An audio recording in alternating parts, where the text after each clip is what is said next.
Hello, my name is Kinlock and I really like musicals, so when I go see a musical, I have a lot of thoughts and I like to share them with the world. So I make videos like this and hopefully that's why you're here, because you want to hear about the latest show I saw in Melbourne, and that show was Beetlejuice. Yes, so I just saw Beetlejuice, and full disclosure, I saw it for the second time. And I often see shows more than once if I can, and I think now's a really good time to talk about that. There's a lot of reasons that you might want to see a show more than once. I mean, maybe you just liked it and you want to enjoy it again, but there's other things too, especially if something has a longer run. Like, you might get to see a different cast member play a certain role, and that's always interesting, like understudies, but also cast changes. Or you might see something at the beginning of a run and then see it several weeks later at the middle or end of a run, and you can see how a show progresses over time. I find that really interesting.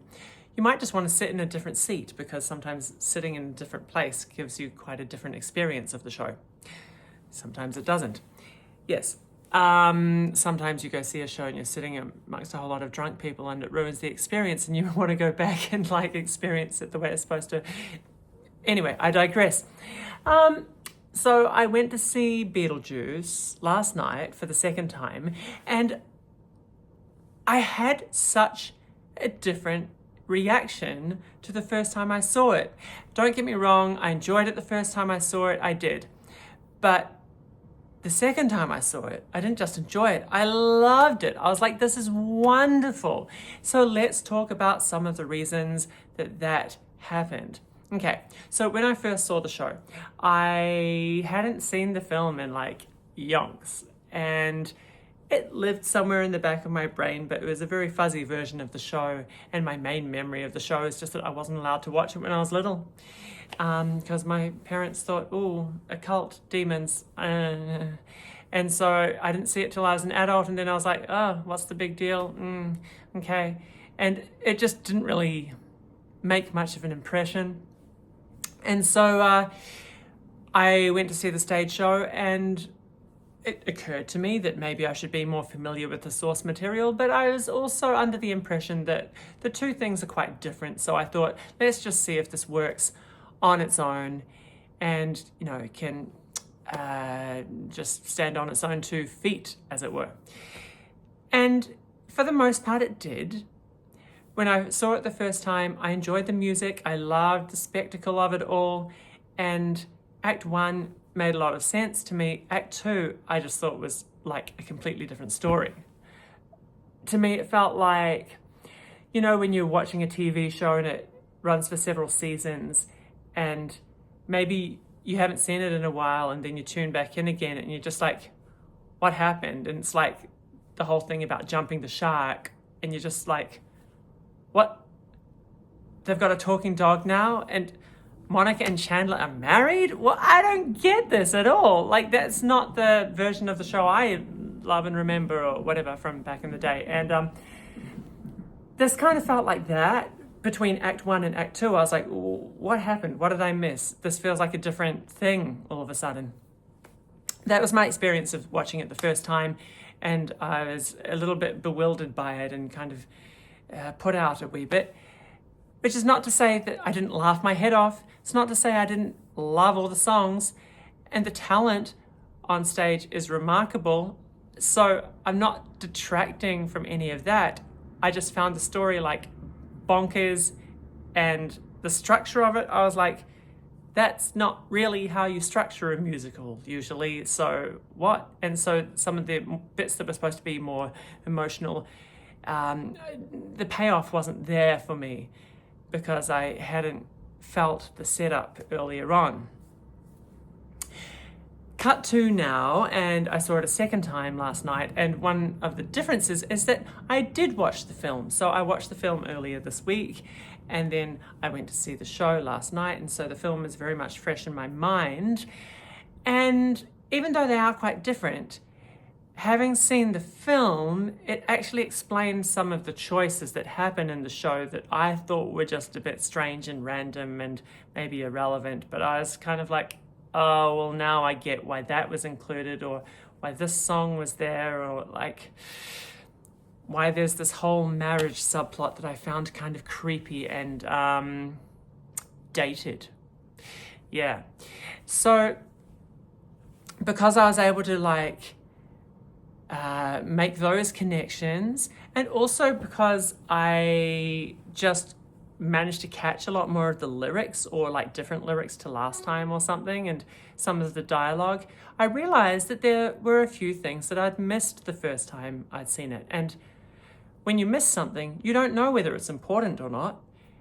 And usually, if you miss something once, it's like, that's allowed, because if it's important, they'll mention it a few more times.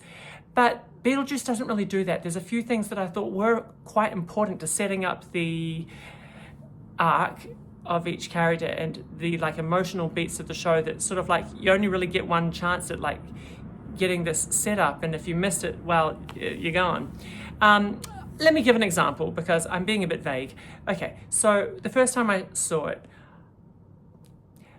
there's this story about Lydia. She's probably what you'd call the main character. She's, you know, a young girl whose mum has died, and now she's living with her dad and his soon-to-be fiance, I guess, who happens to be a life coach.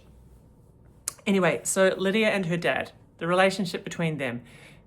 For me, the relationship between them was very much giving divorced dad energy, like she lived with her mum, she loved her, they had a Gilmore Girls relationship, and the mum died, and now she's had to like move away from the place that she loved and the house that she knew, and she's living with her dad, who she barely knows, and they've got like zero relationship, and it's all strained and awkward and da-da-da-da-da. That was just the energy it gave. And so then in Act 2, when it suddenly gets revealed, and it's very important to like the emotion of the story, that he's grieving too, he just expresses it differently. It took me by surprise, and I was like, what? That didn't ring true. It just seems strange to me. And because you just didn't see it earlier. You didn't see that he was actually still married to the mum when she died, and they were actually still in love with each other. That just didn't come across to me. And really, the only reference to it is sort of like in the very opening scene at the mum's funeral, and we don't really know if this funeral prologue is like a week before the action takes place, a month, a year. It's vague. But, you know, in the funeral scene, there's like, dearly beloved, da-da-da, the sort of formal service, and it's like, here lies Emily Dietz, the beloved wife of Charles and the mother of Lydia. And really that's all you get to indicate that they were actually still an item and still together. It's like the beloved. And there's probably a couple of other references, but nothing that really indicates that they were a happy couple. And so it took me by surprise when all of a sudden we learned that they were. And yeah, so that is to say that when I first saw it, I was like, well, he's giving divorced dad energy. Just lean into that. Like, that would actually be a more relevant story for a lot of people and in this day and age, and it might feel more relatable if someone had to suddenly live with the parent that they don't get on with as much, or have never lived with before, or something like that. Yeah, there was something about it that I thought would have been more relatable, more realistic, and then somehow, though, seeing it this second time, I saw that character of Charles so differently. Maybe the actor has just like grown into that role a bit. Maybe I was just paying more attention to that character. Maybe I just picked up on a couple of little lines that I missed earlier on, and like that story did make sense to me, and it was really moving. And so the emotional payoff that moment later on needs, it was there. And I was like, wow, this show does have everything, because there's no doubt that it's got laughs. There's no doubt that it's got fun little choreographic moments and singing, like capital S singing. They're singing some songs, you're like, wow. The vocals and the talent and stuff, that's there. And the lighting, the set, the costumes, all of that is there. I was just kind of, I missed its heart the first time I saw it. And I feel like I've said this a couple of times, but I'm coming back to it. Part of it is because I missed a few lyrics. So what is it about the lyrics that made me miss them when I'm really quite an attentive audience member? Well, a couple of things. A lot of the songs are quite wordy, like imagine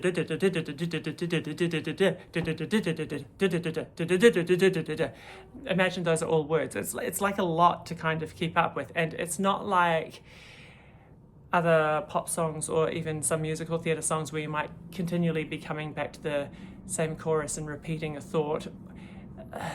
No, a lot of the stuff that you're supposed to be latching onto is in the verses and it doesn't repeat, and so you miss it, it's gone. And so it's the wordiness, and that is a lot to keep up with. But then also the sound. I just found often the band was up here and the vocals were struggling to compete, because when you listen to like a cast recording, for instance, often you'll have vocals, band music, and that's probably what ruffles a lot of feathers and why a lot of people say they don't really enjoy listening to musicals or musical theatre, because it is so, I am doing really strident vocals and making sure you don't miss a word, and the music's just like in the background. Apparently not everyone likes that. I think it's great because I don't like to miss a word. It's like if you're saying it, then it must be important, so I want to hear it. And the levels weren't quite right for me. I found it just difficult to hear everything. Another part of what made it perhaps difficult to get those sound levels right is with Beetlejuice in particular, the character, because this is, you know, a holdover from Michael Keaton's portrayal in the movie. That kind of growl in his voice that he has, and it's sort of like, hey, it's like me cookie or me it's sort of a big cookie monster, and a bit like Patty and Selma. We just smoked 3 packs of cigarettes. I'm not great at that voice, but do you kind of get what I mean? You know, the whole, welcome to a show about death. And you can, the way that the original person who played Beetlejuice on Broadway, Alex Brightman, the way he did it, I think you can get a little bit of forward placement and a little bit of cut and bite and twang to kind of cut over the music. It's not a usual musical theatre voice, and the thing about musical theatre voices usually is that they are quite a loud belt, or like they've got a very forward placement, and that is because it has to compete with a whole live orchestra. And when you're singing like this and the sound is in the back of your throat, it doesn't project as easily. And so that is sort of like painting yourself into a bit of a corner theatrically. And I'm like, how are you going to overcome that, my guy? Because that's just difficult. It makes it difficult to follow what Beetlejuice is singing sometimes. Having said that, I got like 90% of it. So they obviously did a few things right. And a huge part of that is the cast. Okay, so Eddie Perfect plays Beetlejuice. And you can't talk about this show without talking about Eddie Perfect, because he wrote the music and lyrics. And now he's performing in the lead character. And what a talent. He's also, you know, a local. So it's sort of like this homecoming for him, that he's had this Broadway show and now he's bringing it to Melbourne, and I love seeing that for him, just like everyone welcoming him with open arms, and it's just wonderful. It's he seems to be having a lot of fun up on stage, but what a role. Just like he just packs so much in. Like every minute that he's on stage, he's packing in like 20,000 gags, like every little movement, and he does it sort of so naturally. He's very relaxed, but very like considered and thought out with what he's doing, and just, but also seems like he's in the moment and like a little bit spontaneous and like just completely magnetic. Wow. And like, you need that. This show is built around a performer who can do that, and Eddie Perfect delivers. So it's worth seeing for that alone. I laughed so much, not just at Eddie Perfect's brilliant comic timing, but many other great comedians and funny moments. Probably the most notable was Erin Clare as Delia.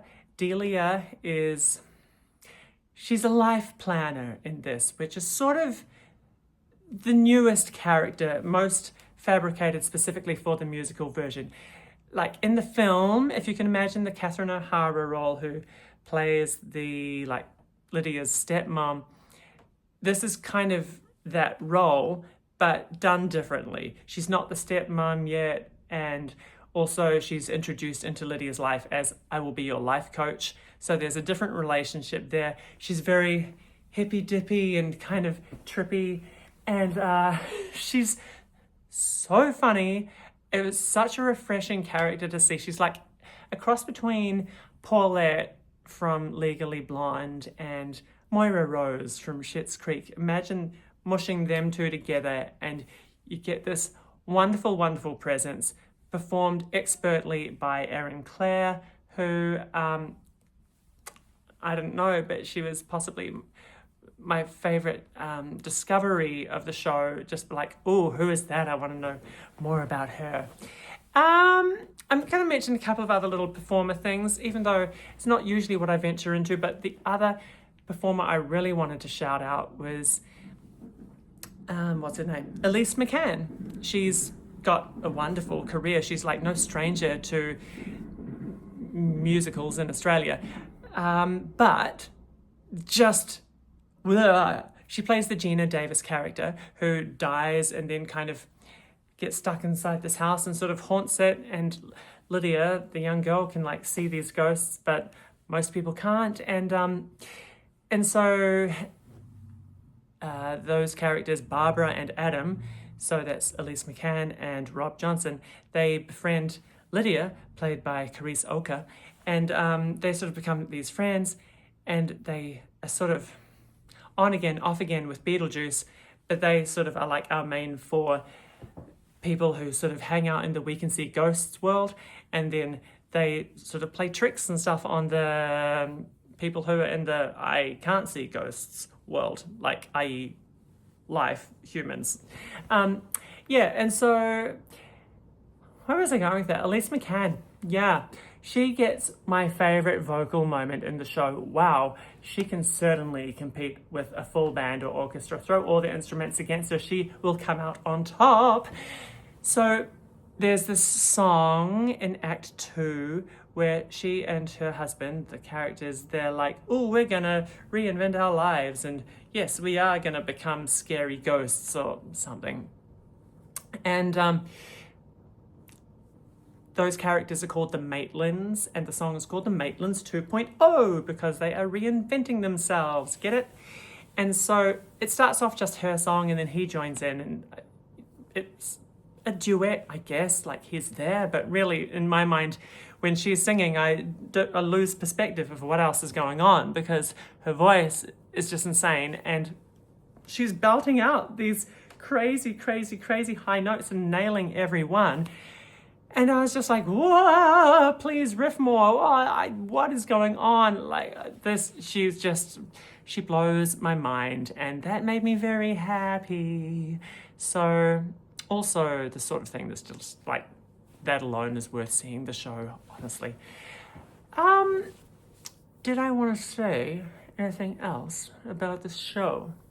Well, the production values are incredible.